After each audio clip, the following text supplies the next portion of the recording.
Hello, everyone. Good evening. Please take your seats. Welcome to the Alice Mackay Room at the Vancouver Public Library. My name is Jorge Amigo, and I'm the head of cultural programming here. I'm going to start with apologizing for not having air conditioning today here. I know it's very stuffy. We're going to keep that door open for you. The AC is not working in the building, so nothing I can do about it. Yes, it's very hot in our offices too. It's great to see so many of you here, especially on such a beautiful day, so thank you for coming and spending time with us here. And we're very grateful to the Vancouver Writers Fest for always bringing the best authors to your library. So thank you. Let's give them a round of applause. Now, before we begin, I want to remind us that we are hosting this event from the traditional, ancestral, and unceded territories of the Musqueam, the Squamish, and the Tsleil-Waututh. I moved here from Mexico City more than 17 years ago, so I'm a settler in these lands, so I feel a particular responsibility to continually learn about the ongoing effects of colonialism in this part of the world and to do my part as a public servant to bring that awareness into my work here. Now, speaking of learning, in 2015, as you probably all know, the Truth and Reconciliation Commission released 94 calls to action, and Prime Minister Justin Trudeau personally promised to implement them. So I want to do a quick pop quiz here. Raise your hands if you think we've completed less than half of the calls to action. Okay, so most of you. Keep your hands up, and keep your hands up if you think we've completed less than 30 of the 94 calls to action.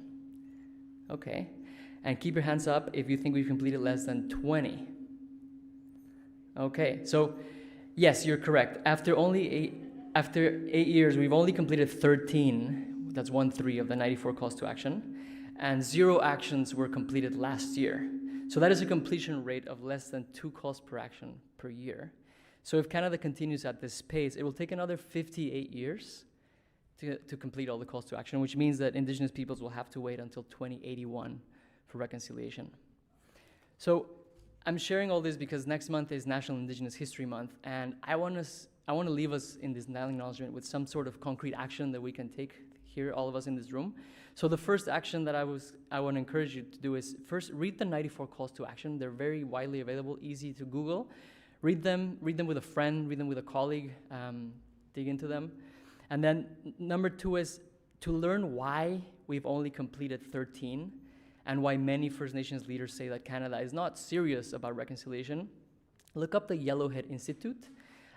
They have on their homepage a report that they do every year. It's called Canada's Progress on Reconciliation, and it explains very clearly why we're not progressing on completing the calls to action. Now, if you want more info about this report, I speak very fast, so come talk to me after the event and I can tell you the name and how to find it on your phone. So now, let's get into some housekeeping notes and get the event started. Quick show of hands, who has been to this room before? All of you. Okay, wow. Bunch of fans. Thank you for coming again. Who's here for the very first time this season? Cool. Okay, you came to the penultimate event of the season, the Incite. Awesome, you made it. We have one more in 2 weeks. Before I pass it on to Leslie, I'm going to explain a couple of things. First is, as I said, we're going to keep that door open because of the heat.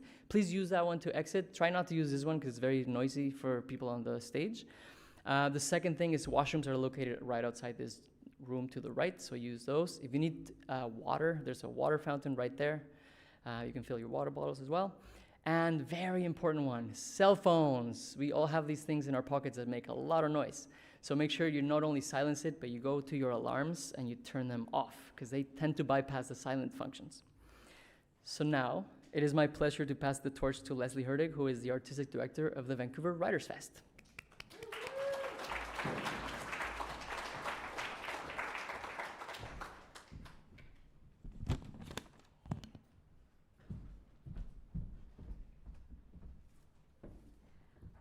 Hello, and thank you, Jorge, very much. Good evening, and welcome to all of you. Welcome to Incite. Hello to all of you watching from home. We're really delighted you could join us tonight. I'm really happy there's no hockey game tonight because we've got a nice turnout here. I couldn't be happier that we are hosting this event here tonight in what I just found out is, in fact, Short Story Month, or Share a Story Month, as some people like to call it. It seems serendipitous that this is what we're doing here tonight. It also feels bittersweet in light of the fact that we are today celebrating the life and the work of Alice Munro. And I think many of us who have been following along social media for the past 24 hours have perhaps been struck with just how impactful she was and just how many people from around the world, all ages, all backgrounds, are now coming forward and commenting to say that she influenced their work, that she had an effect on how they read, and that she will be a writer that people read for many, many, many years to come. So I'm really pleased that we have three wonderful short story writers with us here tonight and that we can delve into this genre a little bit more. Tonight, we are grateful, as ever, to the Vancouver Public Library for their collaboration and for this space in which we gather here today. I'd like to also thank our government sponsors, the Government of Canada, the Government of BC, the BC Arts Council, the City of Vancouver, and CMHC Granville Island for making the Writers' Fest's work possible. For those of you that are new to Incite and to the Vancouver Writers' Fest, as Jorge said, this series runs through until the end of May. After tonight, we have one more event left, and that is a celebration of the BC and Yukon Book Prizes. We've just put that up on our website today, so have a look and hope you'll join us at the end of May. In just a few moments, I will be welcoming our authors to the stage where we'll talk all things short stories for the next 50 or 60 minutes before turning things over to you here in our audience and also at home to ask a few questions of your own. And then following the event, Shashi, Carleigh, and Vincent will be signing copies of their books over here, I think, tonight. Yes, and that's courtesy of our wonderful bookseller, Book Warehouse. For those of you watching at home, I suspect Book Warehouse will also get some copies signed, so if you want to pop by their store and pick up copies, you can do that as well, but they'll go quickly, so make sure you go soon. And now I am very pleased to welcome our guests this evening. Shashi Bhat is the award-winning author of 2 novels, The Family Took Shape, which was a finalist for the Thomas Rattle Atlantic Fiction Award, and more recently, The Most Precious Substance on Earth, which was a finalist for the Governor General's Award for Fiction. Death by a Thousand Cuts is her first collection of short fiction and has been called, among other things, masterful, beautiful, and astonishing by her reviewers. Her stories have won the Writers' Trust McClellan and Stewart Journey Prize and have been shortlisted for a National Magazine Award and the RBC Bronwyn Wallace Award for Emerging Writers. Carleigh Baker's debut story collection is called Bad Endings. It won the City of Vancouver Book Award in 2017 and was also a finalist for the Rogers Trust Fiction Prize and the Indigenous Voices Award for Fiction. Her new collection, Last Woman, has been called, among other things, a knockout with insights that will linger for years to come, and a wickedly clever, effortlessly weird, and uproariously funny by her reviewers. Vincent Anioke's short fiction has appeared in The Ex-Puritan, The Rumpus, The Master's Review, and many other journals.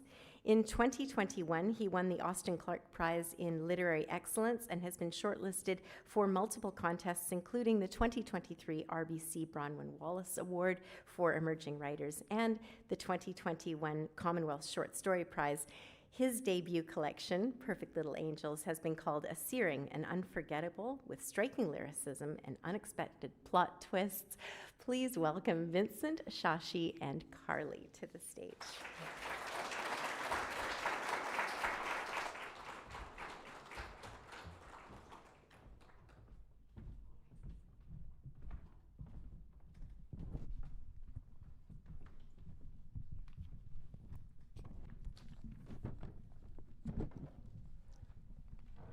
Okay, it is lovely to have you here. Hold on, I'm just going to get balanced here.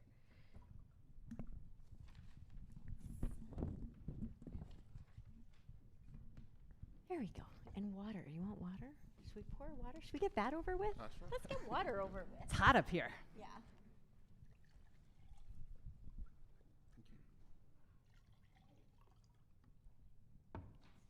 See short story writers drink water.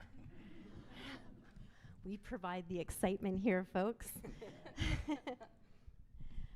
All right, so as I was saying in the introduction, of course, Alice Munro passed away yesterday. And I'm just curious to know, a lot of writers today are talking about her impact, and I'm curious if the three of you might have something to contribute to that conversation. Sure. So in university, I took my first short story class as an elective, and I came into this class with very wild ideas of how a short story should be.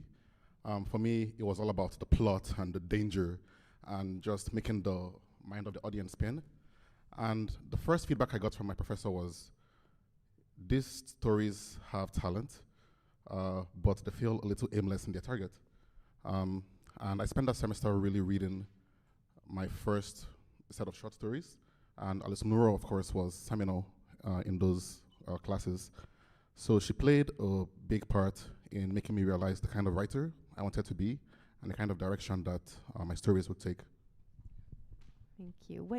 Can you tell us, like, what was it about her style that impacted you that way? So I think my stories entering that class were very loud and abrasive. And she found a way to be insightful, like in very quiet moments. So in a conversation between two characters where nothing is happening except their words, like you can feel so much. And I realized, yeah, like I don't need explosions and dragons and time travel and, assassins to tell really good, powerful stories. Yeah, thank you. Shashi, how about you? Yeah, so we were talking about this just beforehand, and I also posted on Instagram about this, so hopefully no one follows me. Because I read Alice Munro when I was younger. Often she was assigned in schools, but I think I had to be a little bit older to fully appreciate her.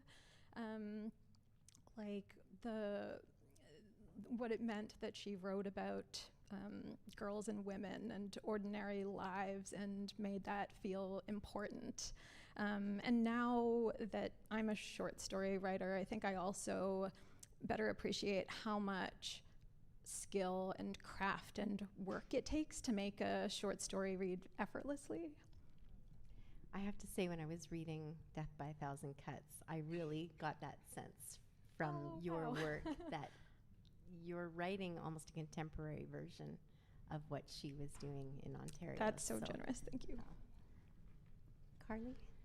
Yeah, I agree fully. So with everything that's been said so far, so I'm going to say something different. I'm going to talk a little inside baseball here, and that is that when it is being a short story writer is like to not be a novelist as far as Canadian literature is concerned. And everyone's just waiting for you to sort of get these short stories out of the way so you can graduate to your novel and finally like enter the realm of the adults. And I'm not going to start any fights between novels and short stories, but it's my favorite genre. When I am working on a novel, which I have to do now, I feel completely lost. And when I'm working on stories, I feel like I'm kind of smart and I have something kind of exciting to say, and maybe things are going to be okay. And I, beyond that, beyond the personal, to read a short story is just such a intense, distilled, they're like exploded poems in my opinion. So I love them. And there's Alice Munro. They're surely being told, okay, Alice, that was great. Thanks very much. Can we get you on a novel now so we can all make $1 million or whatever? And that she didn't do it. And that is part, aside from what a brilliant writer Alice Munro was and how brilliant her work is, that remains forever. That was so cool. And I'm still gonna have to write a damn novel, but I'll be thinking of her when it's time to argue my way back into my next short story collection. Yeah, I love that point you're making about the pressure to write a novel, and I think we'll come back to that in a little bit. But I have not read any biographies of Alice Munro. I'm certain they do exist, and I'm compelled to now look into that a bit more. But I am certain that over the next little while, we are going to see some really interesting biographies of her that will get into that pressure and the sort of behind-the-scenes conversations in the publishing houses where they were saying, short stories don't make money. Let's get on with it. Yeah, it's true. And that as a bookseller, even the most famous writer you can imagine, people would come in and say, I hear so-and-so has a new book. And I'd say, yes, it's a short story collection. They'd be like, oh, what else you got? So, yeah. Alice. We would love to hear from each of you and have you read a little bit from your collections. I think we've decided that Carleigh gets to go first in this case. We'd love for you to set up your reading for us. Thank you.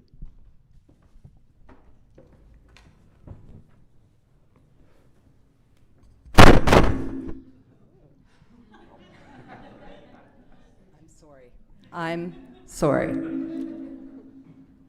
How's this? This sounds pretty good. Okay, I do have a tendency to lean over the mic. I'm so stoked that Leslie mentioned the uproariously funny review, and I did not choose an uproariously funny story to read tonight, but I didn't choose one of the really sad ones either. I wanted to ground myself because I've been going around, and when a book comes out, it's kind of stressful and fragile, and this is my favorite story from the collection, Last Woman, the titular story. And I'm just going to hop around in it a little bit here. I'm not going to introduce it too much because I chose the passages because I think they're nice to listen to rather than needing any sort of explanation. But I do start at the beginning, so at least you get that much. I've been playing a video game, post-apocalyptic, post-geomagnetic disaster. In fact, right, also there's this. We just went through a geomagnetic disaster. That's the last time I'll interrupt myself. Post-apocalyptic, post-geomagnetic disaster, in fact, which sounds like something that would melt people. The woman in the video game is the last person on Earth and has to stay alive. And let me tell you, she didn't win the goddamn lottery on that front. She's in the far north, Yukon, I think. Miles and miles of forest, snow, wolves, bears. She has limited supplies, but at least there's no one to fight over them. Silver lining. Also, there's a deep, deep silence, which seems nice. Things are quiet now, but you won't believe how quickly the world came apart, she says. She doesn't say if anyone melted. In the mornings, I make a half bodum of tar coffee and crawl back into bed. I eat in bed. I'm not proud of this. There's a tiny table in the corner of the cabin, but I don't like eating there, and I love bed. Some days I write for a while or read. Most days I just play. I haven't played a video game in a long time, but this one seems tailor-made for me. I like solitude. Writers like solitude. Modern women without husbands or kids are supposed to be all about solitude. I'm a modern woman who runs toward adventure.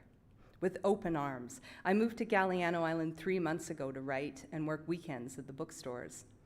That gives me 5 days a week alone. And by alone, I mean alone. My cabin is on an acreage surrounded by deep forest, and although the owners live on the property too, I never see them. The locals are friendly, but it's that usual island thing. I'm a foreigner. Worse, a mainlander. People are waiting to see if I'll make it through the winter. Then they'll invest in me. Since I can't write all the time and I have no social life, I really can't afford to spend every day drunk. A video game feels like the responsible choice, and a video game about survival is even better. Modern women are all about surviving. The last woman on Earth ate some bad fish last night, so she's in bed today too. She had a better sleep than me, a solid 6 hours, but I seem to be weathering a bout of insomnia. I bet if I was burning a zillion calories a day staying alive, I'd sleep better too. She has to stay in bed and take antibiotics, which, since I have the game on easy mode, are plentiful. But if anything happens while she can't get out, if she runs out of water or tinder or something, she might still bite it. Then you have to start a brand new game. No second chances. We while the day away together, she with a snowstorm howling outside, me with a patter of rain on my tin roof. Once she's healed up and the snow stops, she goes fishing, walks across a frozen lake and cracks a hole in the ice with a hatchet. I wonder how hard that would be to do in real life. Okay, a little skip ahead here. No food again. Not in the game, in real life. It's an hour-long walk to the store. A modern woman would walk to the store. I check Google Maps 3 times to see if there's a faster way to get there, some secret trails through the forest. It's only about 1 kilometer away as the crow flies, but I'm not a crow. In the video game, crows circle the bodies of fresh-killed deer, ravens, I guess, since it's the Yukon. I wonder how the animals made it through the geomagnetic disaster, but then I realize I have no idea what a geomagnetic disaster actually is. Google it. Turns out it wouldn't melt anyone, which is a shame, but it would knock out all the electricity, which would totally kill most people these days. A very unsciency website called Business Insider claims that in 2012, a huge solar storm sent out an energy wave that almost hit Earth. If we'd been in the storm's path, we would have been hit by a solar flare. Amazing. And then a coronal mass ejection. Who can we thank for this catastrophe nomenclature? Billions of hot, electrically charged atoms of hydrogen and helium would have been our conquerors. It sounds terrifying, but I guess besides a really bright light, people on Earth wouldn't actually see it happening. That might make it even scarier. I wonder how the woman in the game survived. Maybe she was one of those people who don't have a smartphone. Those people still exist, though there are fewer and fewer of them. What if she is the only person left because she didn't have a smartphone? I decide to walk to the store. It takes a lot of preparation. There's clothing considerations. It's cold, but I'll heat up quickly, so layers. And then, of course, there's me. I'm a disaster. Pale, sickly, dirty hair. I can't remember the last time I washed it. My cabin only has a bathtub, and washing long hair in the tub is the shits. Something's wrong with the water. It's kind of yellow and smells like sulfur. Not poisonous, Ken says. Great, but still, I'm never really clean. Fortunately, Galliano is an aesthetically forgiving community. I put my glasses over bleary, unlined eyes, spend another half hour stressing about which shoes to wear, practical, not aesthetic concerns, and finally, leave. Outside, everything is winter white, frosty. I go back in and get my sunglasses, check Google Maps again, check Facebook again, leave again. Sunbeams everywhere, it's nuts. After a few steps, that adrenaline-heavy leaving the house feeling is replaced with a drunkish happiness, some kind of endorphin rush for having granted myself fresh air and blood circulation. I take pictures of the light filtering through crystalline tree branches. I don't see anyone. The island is long and skinny, and most houses are set away from the road down long driveways. As a result, the roads seem empty. There's still the deer, of course. Sometimes if I look at a deer for too long, I get weepy. A Galliano raven has cultivated exactly the right acoustics to achieve the ultimate haunting call. Those who have been fortunate enough to experience the UHC in person know that it's not necessarily a mournful cry. If anything, a smug satisfaction at having engineered maximum amplification and reverb through a combination of positioning, air clarity, temperature, and vocal chops is detectable in the cry. These are the things you start to notice when you spend a lot of time in silence. Outside feels good, less like loneliness, more like solitude. BuzzFeed says that's different. I decide to force myself out for a few hours every day. Thank you.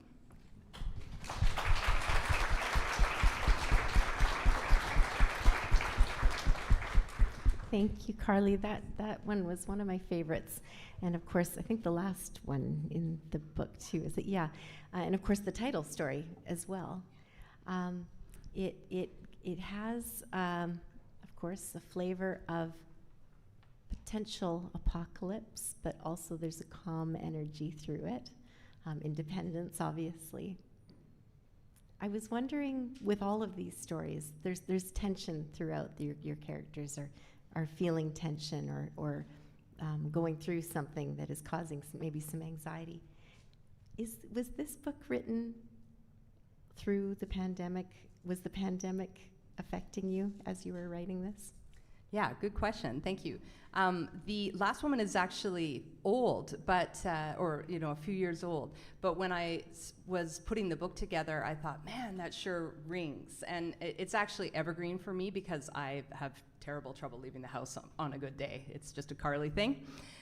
So I wrote that as a bit of an exploration of that, of how hard it can be to leave the house sometimes. But when I was putting all of the stories together, I thought, wow, yeah, that works. But I was also something I loved about it is that the end, we didn't get quite to the end, so you'll have to buy the book if you want to know how it's going to go. But that I wanted to end it with a feeling of that patience is needed to recover from things like that are upsetting, and that was something that's why I put it at the end. Ordering is such a weird process, like you're putting your track list together, we called it, and I was really sort of how to go, but I love that story takes you through some uncomfortable stuff and then gives you a little, like, whoop, hopefully, at the end. Yeah, indeed. Thank you. Okay, Shashi, it's your turn, and if you could set it up for us, that would be great. Thank you. Yeah. Watch the mic, said Carleigh. Okay, so like Carleigh, I was choosing between reading something serious and something funny. So I guess you can try to guess which it is. This is an excerpt from a story called Deal Breaker. It's about a woman named Asha who's in her late 30s, and she is trying to date. And the scene I'm going to read is her going to talk to her therapist, whose name is Marie. Marie is in her 60s, and her office is in a heritage home with forest green carpets, aubergine wallpaper, a mahogany staircase, and a fireplace with a wrought iron gate, all of which makes Asha's problems feel like millennial problems. Asha told Marie that in past relationships, she let minuscule things leak into her awareness until they eventually spilled over to create a deep pool of repulsion. She has done the opposite, too, forgiven cruel and insidious behaviors, and spent half her 20s with someone who vacillated between ignoring and subtly insulting her. Still, everyone has non-negotiables. Asha's main deal breaker is that she doesn't want children, for reasons that tire her because she's given them so many times to dates and aunties alike. In the child-free subreddit, they call it getting bingoed, Asha said to Marie, then stopped to explain what a subreddit was. Now, imagine a bingo card with squares marked with statements like, "It's time to stop being selfish," or "You can't really understand love until you have children." One time, a client actually said to me, "You'll change your mind when you have your own." I was like, what if I don't? Asha often stays up too late browsing the child-free subreddit, where people post about their hatred of children and parents, referring to them as crotch goblins and breeders, respectively. This is a bit much for Asha, who is constantly reassuring people that she doesn't hate children. She likes some children, same as she likes some people. Children are basically raw, unbaked people. She naively posted these thoughts on the subreddit and was so supremely downvoted that she deleted her account in shame and started over. Asha doesn't care about getting married anymore, though in her 20s, she had a Pinterest board with hundreds of photos of vintage sapphire rings and brushed copper urns brimming with peonies. "I do want a relationship, though," she told Marie, "and not an open one or like a friends with benefits arrangement." She explained to Marie what friends with benefits meant. These are things she has considered deeply at the behest of people she has dated, and she knows now that it isn't societal pressure that makes her want what she wants. A relationship is the last want she has left, a want carved to so fine a sliver it has turned into a need. "I don't know if I'm too picky or not picky enough, and I wish I didn't care about being in a relationship. I'm successful in my field. I have amazing friends. I hold volunteer positions on several boards. I own my place in a very tough housing market, I might add.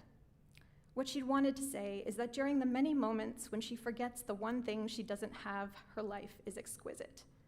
Now she worries it sounded like she was trying to convince her therapist that she isn't a big loser. Initially, Marie suggested Asha get out more and that she enroll in an investing class to meet men. That's a good suggestion, said Asha, though she thought it was a sexist suggestion and that Marie had heard nothing she'd said. Marie shared that she met her own partner at a plant sale buying a rhododendron. Asha had Googled Marie before their first appointment, and the reviews said she told too many boring personal anecdotes. Would you date a man with children? Asked Marie. What if they were grown-up children? What if his ex-wife had primary custody? Why was this woman negotiating on behalf of men with children? I wish I could just be happy on my own, said Asha. That's why I came to talk to you. The therapist stared flatly at her. What if I told you that you wouldn't meet someone for another 10 years? Asha's heart crawled into her ovaries. Though, upon reflection, she thinks this question is irrelevant. The problem is not the long period of waiting before finding a partner. The problem is not knowing if and when the wait will be over, the uncertainty. If she knew the relationship she wants would be there at the end of a 10-year period, she would enjoy those 10 years. She would book all the trips and eat all the foods. She would live as she does now, but with an entirely different inner monologue. She would live as though she were outrunning death. And I'll stop there. Thanks.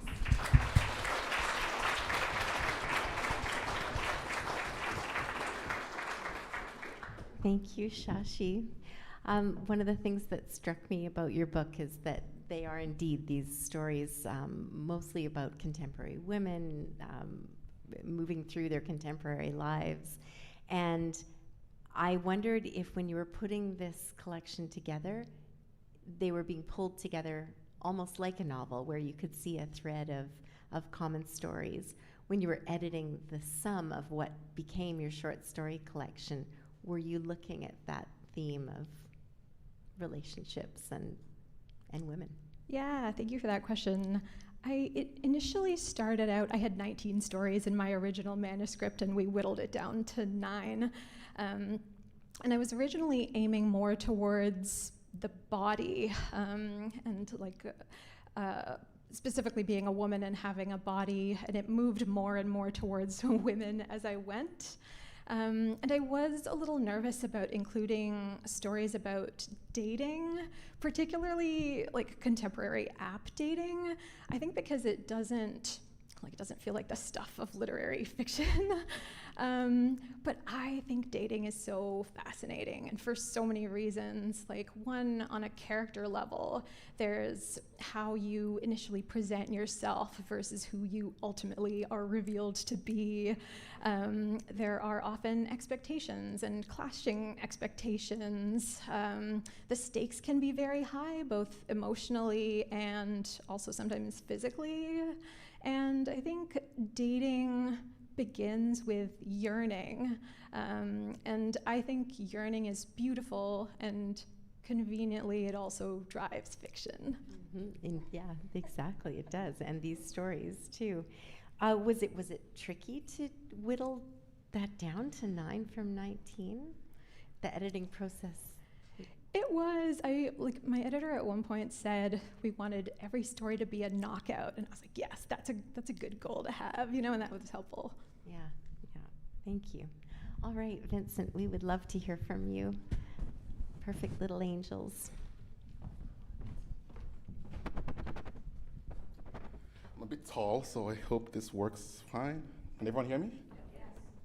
Yes. All right. So there's 2 stories in this collection I consider sisters, and it's about 2 different sisters who have very different views of the same mom.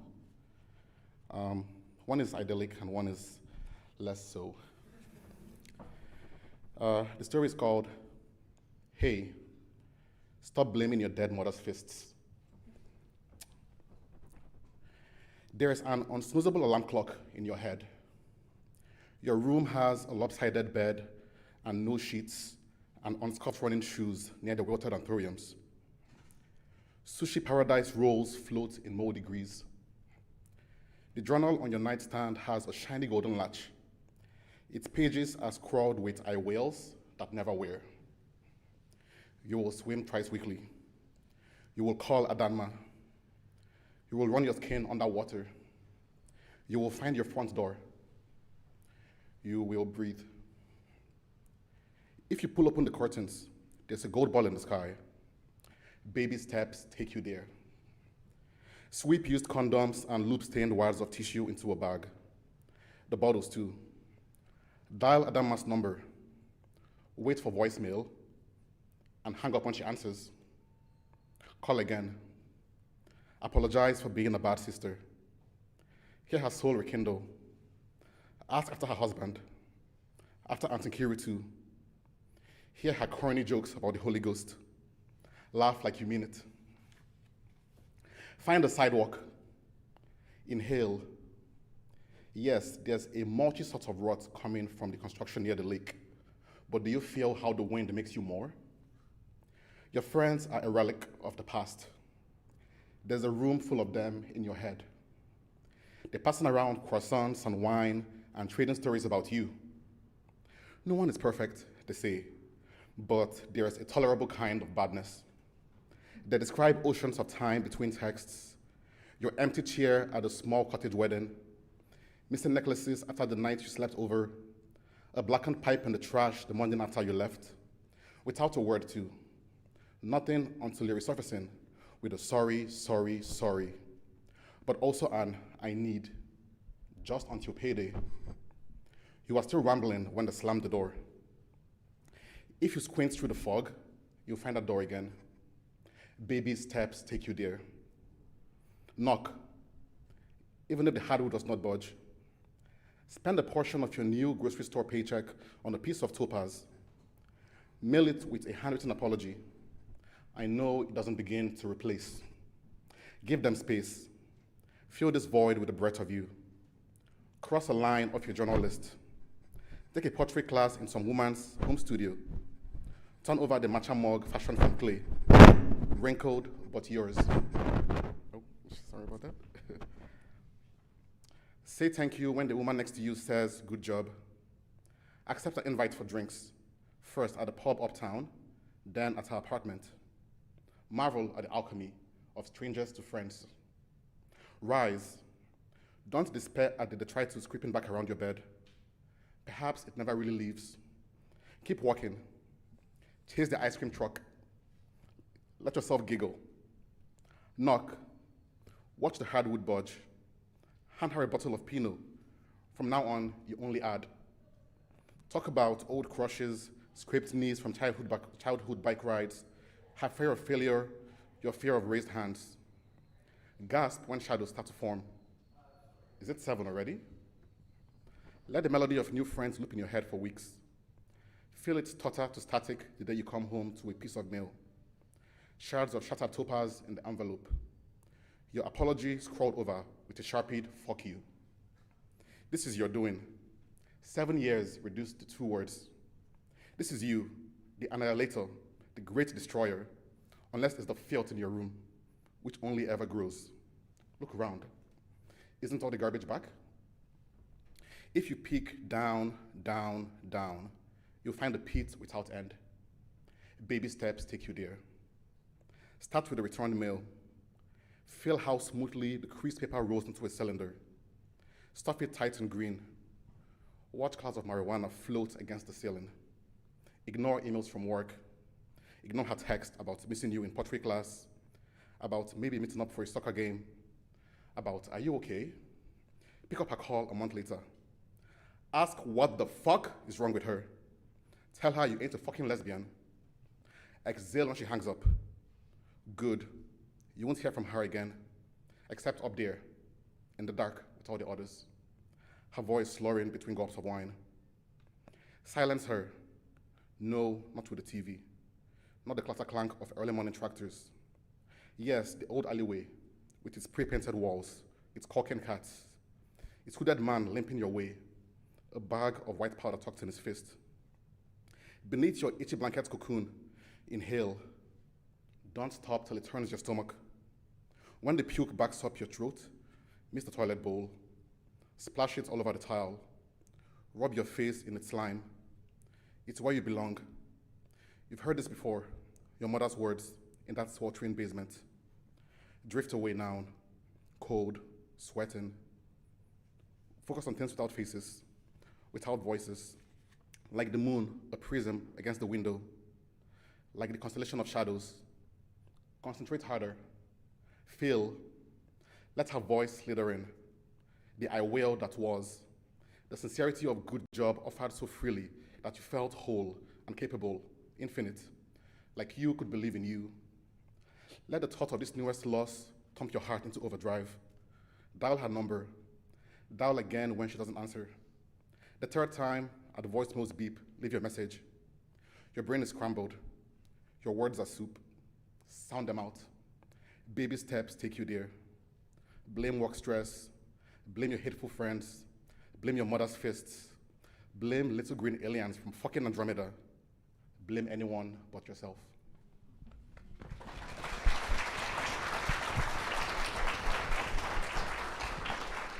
Thank you so much for that. I'm glad you chose that one because it actually leads to a question I wanted to ask. Baby steps take you there. And the way in which that particular story has been structured reminded me of poetry. It's poetry in a long form. And it got me wondering about when you have a subject that you want to tackle in your writing, how do you know when it's going to become a long story, maybe a novel, or poetry? Do you write poetry also? I don't write poetry, but I do write flash fiction, which is like Yeah. really short fiction.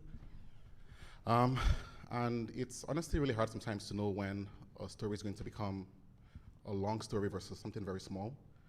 I usually try to keep the stories as concise as possible, and when I find that the words start to overflow, when I find that there's more that needs to be said, then I sort of follow that intuition. And for the particular structure of this story, Baby Steps Take You There, I kind of envisioned this actually as a song when I first started. Yeah, I can see that. And the reason I did that was you have this woman who's trying to basically heal from a pattern of really bad behavior, a pattern of trauma. And it's a cyclic process, you know. You make baby steps, you make some progress, and then you slide back. So it's like this structure of verse, chorus, verse, chorus. And so I like the anchor of Baby Steps Take You There being the chorus, especially how it starts off in this very positive light. You know, baby steps take you to your door, to the air, to making new friends. And at the very end, it's like baby steps are taking you back to the deep, dark pit where you're trying to avoid. The way you structured it, though, you've told a whole story. There's a whole world there. Although I suppose with a wonderful song lyric, it's the same. But yeah, it just struck me as that was a real blend of genres between the poetry or lyrics and short story. Thank you for sharing it. Actually, I'm curious from you two as well. Have you had ideas that you needed to get out on paper and you weren't sure if they would become more than a short story? Well, first of all, I love that comparison of story structure to music because that's kind of how I think about it too, just that movement and an ebb and flow and that shape. I think I don't write poetry. I've written some very bad poems, so don't look for them. But I think for me, the length, I figure it out in the writing, and I don't know how long it will be when I start. And these days I often write longer than I need to and then cut back. Like, I'm thinking of one story in here where in revision I cut like 1,500 words from it, and it got so much better. But that was like draft 7 when that happened. Okay. Yeah, my drafting process goes in the opposite direction. I am so stingy with my early drafts, and I think that's enough, that's fine. And then you have to pull the rest from me. But I've noticed that as time progressed, like in this book, there are some longer stories. My stories are starting to get longer. And I even to the point where there's a couple in here that while I was editing, I thought, have I compressed actually too much in this story? Should it be even longer? And of course, because I had to publish something, the answer was no, this is fine. This is what it's going to be. But I've started to, I have something I'm calling the novella, because it's too intimidating to think of it as a novel. So that's my novella. But I'm starting to get a little bit more comfortable with things growing and expanding, and even the stories themselves. I remember the first long short story I read was an Alice Munro short story that I just was like, whoa, this is 30 pages. Wow, because I was like a 5-page, great for the journals and stuff like that, but that was what people would often say. It's a nice critique to get, that I wish your stories in bed endings were longer, and I felt that they were just right, but they're starting to creep into that now. But I have no way of knowing, honestly. It just happens. Thank you. Vincent, when I was reading more about you and about your work, I came across a conversation you had with somebody where you were talking about how with short stories, and when you are a short story writer, you have to pull upon perhaps what might be the most impactful moment of your character's life and then write about it. And that's what makes a wonderful short story, is that you've triggered on something that may seem mundane, but is in fact much more than that. Can you talk a little bit more about that? Definitely. So I think that particular sentiment is true of every story in this book. In every story, we're meeting these characters on one of the most impactful days of their lives. Something momentous is happening to them. And the idea here is that momentous can have quite a range.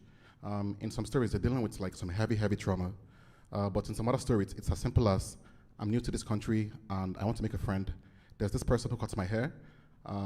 This is a story. The person who cuts my hair. And when he cuts my hair, we have conversations. And those are very fun conversations.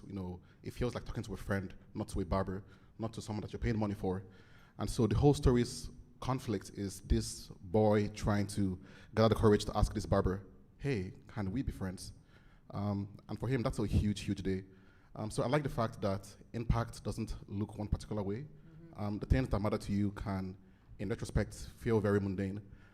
Because when you dive into this character's head in that particular story, there's some it's almost over dramatic, the way he needs to ask this question. And at the end, spoiler, at the end of the story, he does ask. And when he does, drums literally begin to bang in his chest. It's like the world is hinged on the response he gets. But I do like following characters on the day that something is changing for them. We're all stuck in these routines that feel poised to last forever. And then something comes along and just unmoors us. And I think how we react to that can be very revealing of character. Yeah, for sure. Either of you want to add to that piece, those impactful moments? Well, that's what I always talk to my students about, I guess, is why today? Why that day? And so that's a question that makes me think that memoir must be so much harder to write, because the day is just one day to the next. And so I guess, why do you pick that moment? Anyways, this is not a memoir panel, but if anyone wants to come talk to you about memoir afterwards, hit me up, perhaps Erica. So why today? And when I like to, when I was starting to read short stories, there was a particular variety of short stories that infuriated me, and they were ones that had ends that I didn't understand exactly on first read what had happened to the story itself. And it's because I was missing, as it turns out, that something had happened to the character, that something in the character's journey had been finished at the end of the story, regardless of whether or not the journey that they had taken was over. And that's what I would look for in stories. And man, I would get so upset until I realized that, oh yes, there's this whole interior world of the character, and that's what you're looking at. And I switched over to actually loving those kind of stories and trying to write them myself, so that that's what I'm hoping for, is that moment, just as you said, Vincent, and then maybe a moment that leads to a moment of realization, but not necessarily a moment of closure. It's like a precipice where they end up standing. And yeah, that's what I go for. Yeah, I have that same conversation with my students, because sometimes you get the habitual action story. And And like the question is always like, why today? And then like I tell them that you don't want to write the story that just takes place on any day. It has to be the day that everything changes forever, even if it's in a small way. And this question is making me think about the kinds of things that inspire me to write short stories, and often it's those like impactful moments in my life in some emotional way. Like something happens that makes me angry or just, and then I go home and have the momentum to write a story. And sometimes even if it was something quite small and minor in my life, it can become huge in a character's life just because of the framing of a short story. Right. And that is the thing about a great short story, is that they pop. And there's something that happens in there that just, it's like a small explosion in a way, whether it be for the character or the storyline. They can take sudden turns in very few pages that a novel simply doesn't take in the same way. And that does lead nicely into this whole conversation about sort of in defense of short stories. I just wanted to note that earlier this year, wonderful Canadian writer Taya Majoni, her book Shut Up, You're Pretty, which is a book of short stories, was the runner-up for Canada Reads, the Canada Reads competition. And that competition and the fact that the book didn't win led to a lot of conversations around the short story as a genre. And in fact, Arsenal Pulp Press's Director of Marketing and Publicity is here. Sanara tweeted very wisely about that entire competition and in defense of short stories. And if I may say, Sanara, you said at the time, short story collections are not failed novels, and nor do they aspire to be novels. It takes craft and skill and a unique ability to disrupt, shock, and stun readers in a fraction of the time that is afforded novelists. And I think that is the key, and that is why all three of these collections are really extraordinary, because you are able to get that pop, that shock, and not necessarily conclusions. Vincent, I look to you because I'm interested in that your collection, for the most part, is set in Nigeria. It's set in another place. It's set in a world that you're sharing here. You're able to create that shock in scenarios that are new to some readers here. What were you trying to achieve there? So I think that sort of comes back to why I write stories in the first place these days. Similar to what you said, it's really about being inspired by a moment in my life, or oftentimes also a moment external to me, but tied to the culture that I'm a part of. And it triggers this really strong emotion that doesn't go away. And when I have this seed that's in my head that doesn't go away for a long time, then I know that, okay, I have a story here. And I was born and raised in Nigeria. I grew up observing, Nigerian culture because I was a part of it. And I was very aware of the ways that I fit in, and sometimes the very painful ways that I did not fit in. And so I've carried for all these years many, many seeds, many, many emotional moments that I just had to grapple with. So this book was inspired by the need to untangle all those flashes of strong emotion I had in Nigeria, but never really had the space to really explore. And in a way, these stories are about home. Like, home is the place you come to for unconditional love. Home is the place that you're supposed to belong, no matter what.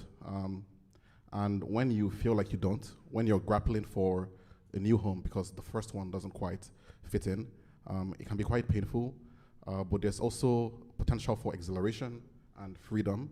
And I've moved around a lot. I've found different kinds of homes, from Nigeria to the States, where I was a student at university, and now in Canada. And so these characters are grappling with a sense of belonging, a sense of how do I find myself? I think much in the same way that I did. Oh, thank you very much for that. We're going to turn to audience questions here very shortly. But I'm really interested in talking just a bit more about sort of the editing process. And it goes back to, again, what makes a short story versus something that you decide to make longer and longer. With endings, when you're working on endings for these stories,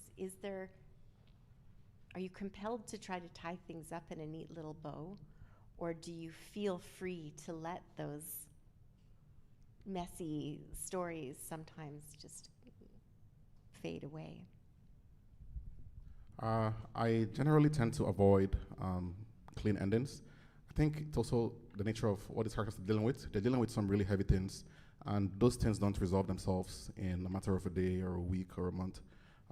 So I do try to suggest a transformation, whether internally or externally, with the character journeys. But the stories always end in a place that you can sort of let your mind wander, and you can fill in the blanks as to what happens next. And you can sort of see that whatever has transpired in these particular stories is going to leave its mark in the characters, but there's a whole world beyond their lives that goes on. And a really quick anecdote. So one of the stories in this collection, it ends in this very charged place where this character is at a bar, he's lost everything, and he's sort of ruminating on his own life. And this story was written, it was complete, it was done. And I was on vacation. This was last year. I was on vacation. I was supposed to, just have a good time, read, swim, go on excursions. But I couldn't stop thinking about this character's life beyond the final word.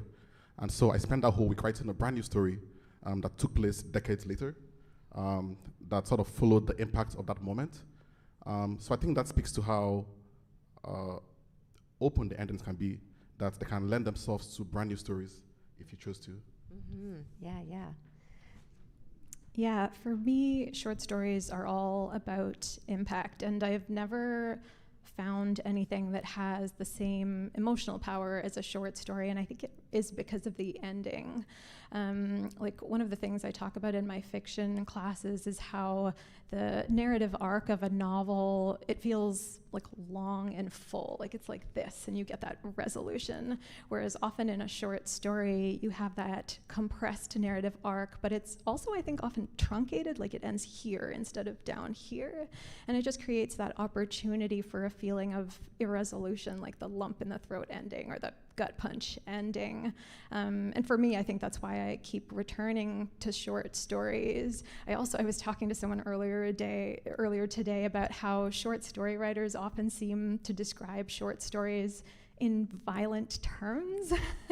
Like yesterday, I was reading a bunch of articles about Alice Munro, as I'm sure many of us were, and I read a quote from her in The Guardian where she said, I don't want to misquote her, but she said, "When I like a short story, it's because it does something, like a blow to the chest." And I was like, that's it, isn't it? It is. I was describing it as a pop, but it has that impact of the, yeah. That's true. I said exploded poems earlier too. Now I'm going to think about that whenever I'm describing stories. They're violent. Of course, you can't tell someone how to read your work, but for me, the best case scenario is with a story is that someone might want to go back and read it again. And so because of that, I have layers in my stories, and I try to put there's subtext, but I try to have a lot of stuff going on in the stories. And so best case scenario to me is that someone, like when I read a story and think, I don't know if I got everything there. I think, and I love rereading. I have books that I reread. There's a book by Sion that I reread every Christmas, and so not everyone does that, but that going back and revisiting is something that I love, and that's what I would love with a story. So then in some ways the ending becomes less important. It's that journey destination thing. We're at Lululemon all of a sudden, but that's what I'm hoping for. So then the end is just a sort of a point that we're at in what is kind of like a cycle, in best case scenario. Anyways, that's what I hope for. Mm-hmm. Yeah. We'd love to turn it over to you to ask some questions of your own. I will start with one more here. Just asking, besides Alice Munro, are there other short story writers that have really inspired you when you started writing this form? Yep, so Arinze Fiakando is a queer Nigerian writer, and he just released a brilliant collection of stories, and they're all about queer lives in Nigeria. These lives are deeply underground, they are deeply subjugated, but he's able to find so much joy and humanity among all the grief that they experience. And so that's a writer whose work I deeply admire. Thank you. Yeah, since we were just talking about endings, I find when I return to read short stories, it's most often because of the ending, like a memorable ending. And like a few that come to mind are Amy Hempel's In the Cemetery Where Al Jolson is Buried. That line, fluent now in the language of grief. Like I don't teach that story anymore because I can't read that paragraph aloud without crying. Or like Tobias Wolff's Bullet in the Brain. At one point I memorized the ending paragraph or two of that story so I could recite it aloud and try to like absorb some of its magic. And the one, maybe my favorite one, the ending of Jhumpa Lahiri's The Third and Final Continent. It's just so profound and beautiful, and captures the lives of people like my parents in ways that I had never seen until I read her. Still trying to get my parents to read that one. Yeah, Raymond Carver for economy of language and that levels thing. I finish a Raymond Carver story and I feel something, but I don't, my cognitively, I haven't actually understood it yet. So definitely Raymond. T.C. Boyle for Momentum. I just love T.C. Boyle's Momentum. Holy, it just feels like you need a cigarette afterwards. It's just so intense and funny too, and dark. And Eden Robinson for just pure, raw energy. And those stories get really, I could never write a story that uses violence in that way, where it like metaphorical, with deep metaphorical importance, but reading them is just very intense, and the rawness is beautiful. These are all really good suggestions. I feel like we are going to have to rewatch this video and write, take lots of notes. Speaking of economy of words, this is a good editing question that maybe you're referring to here. How do you manage to keep short stories brief and restrained instead of letting them sprawl out? I'll start because I love this. Yeah, it is so fun to try to figure out how to jam a whole bunch into a single sentence without overwhelming people with the sentence. I love doing that, and I have my students do so much of it. It is so, you can fit, and I don't just mean with a bunch of commas in between. I mean that you can communicate so much in a short space, and that, you have to practice it, but that is got to be the funnest part of the process for me, is just like, wow, look at how much that one sentence says, and I'm proud when I can do it. And it does mean that sometimes, as I said, later on I do have to lengthen things out, and it's sort of like, and I mean, I had an editor say, I feel like you always, and I think a fellow student, actually workshops can be magical, say, it feels like you always end one beat before the story is actually done. And I'm so grumpy when people point it out, and they're always right. There's always just one more paragraph that needs to go in there. But that is a skill for sure, and I'm still building on it. But saying a lot with a little is so much fun. Is that where a really good thesaurus comes in handy? Sometimes, yes. Yeah. But you can't overuse it because everyone can tell. Yeah. Yeah, I think when I'm outlining, I tend to think more in terms of images and moments, and maybe that helps keep it distilled.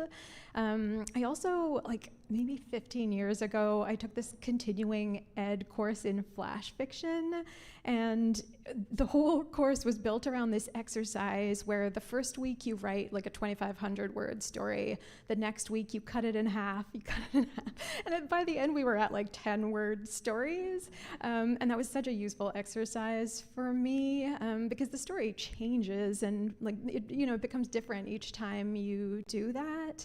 And now I sometimes do exercises like that where I take a section that I feel is kind of baggy, and I'm just like, how much can I pare this down? Sometimes you add back, but I think it's a fun thing to try. Sounds like a good exercise. Yeah.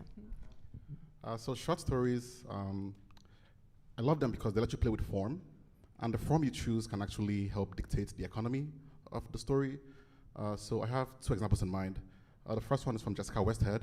I was actually on a panel with her and Carleigh last month for Gritlit, and she has this wonderful short story collection called Avalanche, and in one of the stories, it's written in the form of an email from this obtuse, really annoying character to a black chef. And when you decide that the story is going to be an email, I think that dictates automatically that you have to be like really brief and economical with the words. And the second example is even more stark. So it's a short story called Accounts. This story has no prose. So it's written as a form of bank transactions. That's the whole story. This person bought this on this date, and then this person bought this on that date. That's the full story. But then it's also a really compelling narrative because if you dig into the details of what's being bought, you're finding the story emerge. Like she buys a gym membership, she cancels it. No, very relatable. And then she signs up for a bunch of dating sites, and you can tell because she's buying subscriptions to these sites. And she's buying flowers, she's buying a dress, so it's okay, getting ready for a date. She buys tickets for 2 people at a movie theater, buys drinks at a bar, and then she's buying post-HIV medication prep at a clinic. So it's taking a turn, and she's paying for therapy, and she's paying for self-defense classes, and then she's buying a gun. So it's literally 2 pages of bank statements, but you read it from start to finish, and the whole story emerges. So when I read it for the first time, I was floored by just how much details and how much of a world was built from just the bank transaction statement. And of course, I went to look at my bank transaction statement to see what the story was. It was not flattering. Thank you. All right, let's go to you in the audience. Does anyone have a question? Yes, over here. Carleigh, you talked about the difficulty of, or the trouble with ordering the stories in the collection. I'd like to hear all of you talk about that, about how you approach that in collections. I'm just going to repeat the question for those at home. It was a question about how do you go about ordering your stories in your collections? Yeah, there's so much panic every time, and I print them off. I'm so, like, I wait until the last minute to print off, and you're supposed to print it off and throw everything around and roll in them and get really connected to them, but I feel like I'm saving paper, I'm doing something noble, but I do print them off when it's time to order them. And I just lay them out. I actually do the thing, used to lay them out on the floor. I can't sit on the floor for that long anymore, so it has to be on a table. And it's like a romance. I put some music on, I light some candles, I make Sean leave, and I just read them and move them around. And so there's something tactile going on, but it is like there's some sort of magic that happens. And with this, I went to bed being like, yes, this is it, the order. And I woke up the next morning and like ran out. This sounds very dramatic, but this kind of is. Most of it is boring, and I moved them all around. And I remember Sean, my husband, came out and said, last woman at the end, eh? And I was like, yes, this is where it needs to be. And but there is a little with the beginnings and the end that I'm thinking of. I do want a story that's going to kick something off in a certain way, and the end, the last line of the last story is important, because I think that like that's when you close it and you go, So that helps with that as well. But otherwise, it's like a little ceremony. Yeah, I tweeted about this at one point because I was trying to put the stories in order, and it felt like that riddle where the farmer is trying to get the fox, the hen, and the sack of corn across the river in the rowboat, and there's just like no possible order that seems to work. I had made a spreadsheet where I tracked things like word count, point of view, theme, tone, all of that stuff. and then used that, made the post-it notes, and then tried to move them around, keeping things that were too similar separate, like didn't want too many dating stories in a row, hide the second person story in the middle so people don't find it too off-putting. And then I wanted the strongest stories, at least in my opinion, at the beginning and at the end. I think I was also thinking about like starting with a story that introduces some of the questions that might return later in the collection, and then ending in a similar way, like just kind of framing the collection in that way. Much the same for me. It was a matter of experimentation. It took me several nerve-wracking hours to figure out the order. So I'd taken some time off work to just go to a desolate place and finalize this collection. And I spent the whole last day just figuring out the order, moving things around. And I'm pretty satisfied with the final order for a few reasons. So many of the stories are in very tight conversation with each other. Like some characters from one story recur in a different story. And so that sort of creates a natural bookend for me. The very first story and the very last story are in a very tight conversation. Like they tell a narrative that's broken in two parts, but each part stands by itself. So I liked that. The stories alternate in levels of light and darkness, I guess. It's kind of weird putting numbers to art. Like I can't say stories like 20% light and 80% dark. Like that's not how it works really, but you can kind of have a sense for which stories are really heavy and which ones aren't. Some stories I thought were like pretty funny, so I tried to break up like the really heavy moments with moments of levity. So the story I read, like I mentioned, is actually a sister story to a different ones. So those ones are paired side by side because I feel like the impact of reading them together as a collective is really strong. So it was really about playing around and seeing what the larger narrative was with the sequence of stories. Oh, yeah. That's actually quite helpful, yeah. So we have another, yes. Yeah, Bronwyn, yeah. Maybe, but just so you think a lot about the arrangement, but that I'm interested either for you as readers of stories or when you think about your ideal reader, how do people consume a collection of short stories? So I can imagine, say, 4 scenarios, like you're at the beach and you read the whole thing cover to cover, or you're on vacation and you can just read it straight through. Maybe you read one story every night and you end right at the end.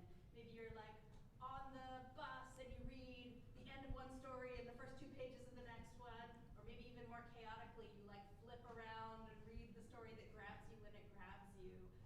Do any of those sort of resonate for you, and what would be your ideal reader experience for this particular collection? I'm just going to repeat the question. It's just a question about how does the reader go about ordering the stories cover to cover? Is that preferred? Jumping around one at a time?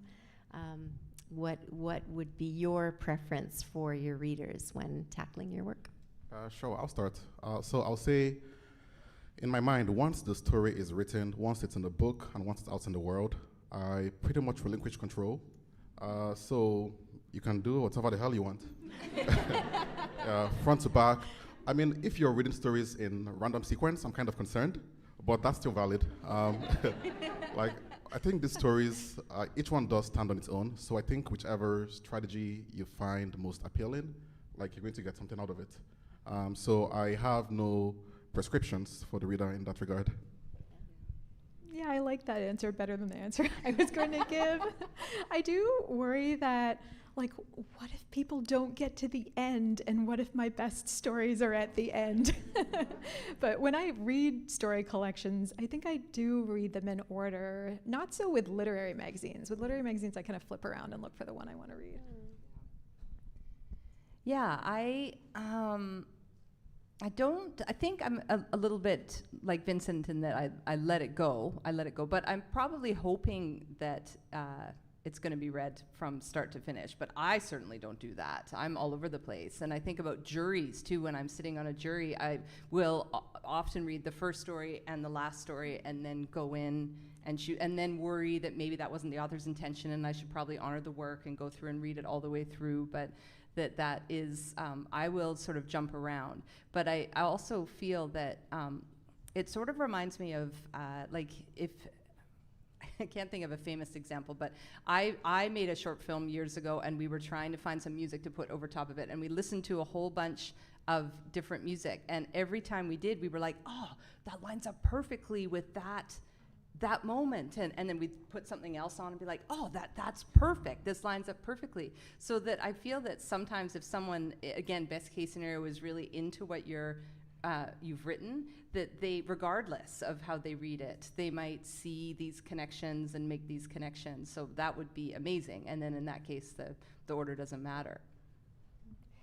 I have to say, one of my favorite times of year, apart from festival week, is in December when the Hingston and Olsen short story calendar comes out. For those of you who don't know it, it's an advent calendar of short stories. So you get one a day through December. And every December 25th, I feel bereft. I'm sad that experience of opening up a new short story and reading it cover to cover is gone. And so I will often pick up short story collections and just read one story randomly for the next little while to kind of wean myself off of this daily routine. And that's probably the only time that I would just kind of pick and choose some random stories. But there's something nice about choosing one at a time and then leaving it alone for a bit. Sort of sinks in a bit better. I have one more question online that I will ask, and then we are going to go to book signings. And this comes from Lindsay Wong, who says, I'm curious if the shape of the story comes to you first, or if you tend to develop character or narrative voice first. For me, the character usually comes first. I found that when I try to, when I get a story idea and I try to write through it, I quickly hit a stone wall. I'm just vomiting words onto the page, and it's incoherent, it's rambling. And so I've learned to take a step back once I have that story idea and get to know the character. So it's kind of strange. Like, you could see me at a restaurant apparently I'm eating food, but not really, because I'm in my head wondering, what would this person eat? Would they like this? Would they hate this? And so I'm going through my life, I'm at work and I'm zoning out, what's a work day for them like? And I feel like that process of having them live with me in my head for a long time lends itself to the final shape of the story. Because as you get to know them, as you get to understand through this little moments that sort of accumulate who they are and what the story is, from that I sort of learn the structure. And so when I sit down to write the first draft, it's often weeks or months after I had the initial idea for the story, but in that case, I have the structure mostly figured out. I have the character mostly figured out. Of course, things always change on the page during the actual drafting process, but it makes the actual creation for me much easier. Yeah, I think for me, I start with a moment or an emotion, and then everything else follows from that in terms of how can I use character as a vehicle for this emotion, and how can I do the same with shape? So once I have that emotion or moment, that's when I enter the phase of living in the world of the story, which is my favorite state of mind to be in, because it's everything you encountered could potentially become part of this short story.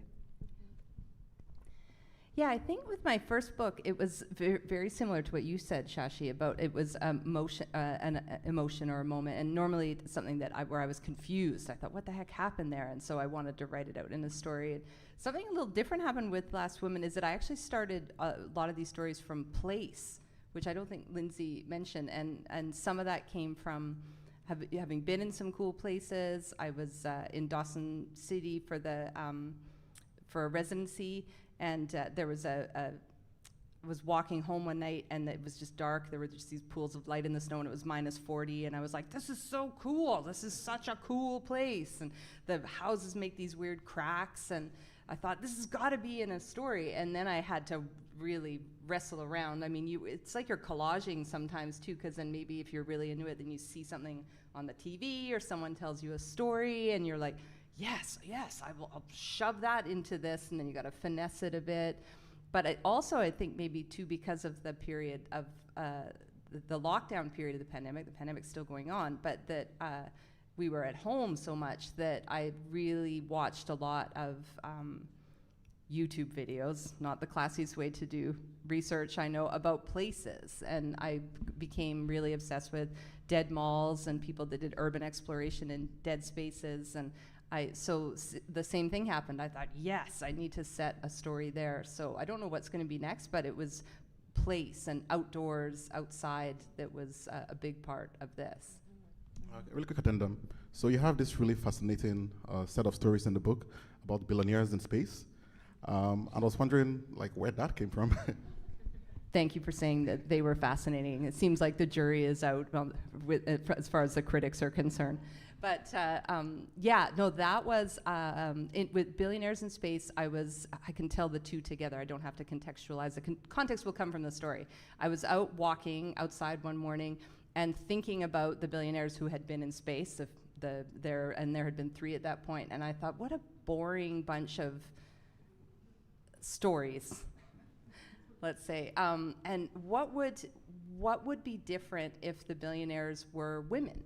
And I don't necessarily subscribe to this idea that the world would be perfect if women ran it. I know that's something that we all like to tell ourselves. I think there would be a different set of problems, but that made it interesting. That made the story interesting. I thought, well, find me someone who makes that much money who is entirely good simply because of their gender. So that was sort of what got it started, and then I went back to Douglas Adams, one of my favorites, and tried to pull the voice from that, flattering myself by saying that. But that was, I just thought, like, with even several of these stories, like, there's so many coming of age stories that center on young men, and there's so many that's the go-to. It's changed, obviously, but that what if the billionaires were women?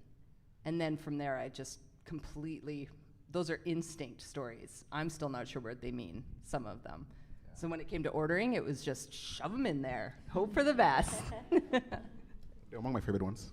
Yeah. Thank you, Vincent. Well, that about does it for us this evening. Viva La Short Story, and all of these wonderful collections are available over here. I hope you'll stop by the table and pick up a few copies. We're really happy you joined us here tonight. Thank you. Thank you to those of you at home. And good night. Thank you to the 3 of you. Thanks, Leslie.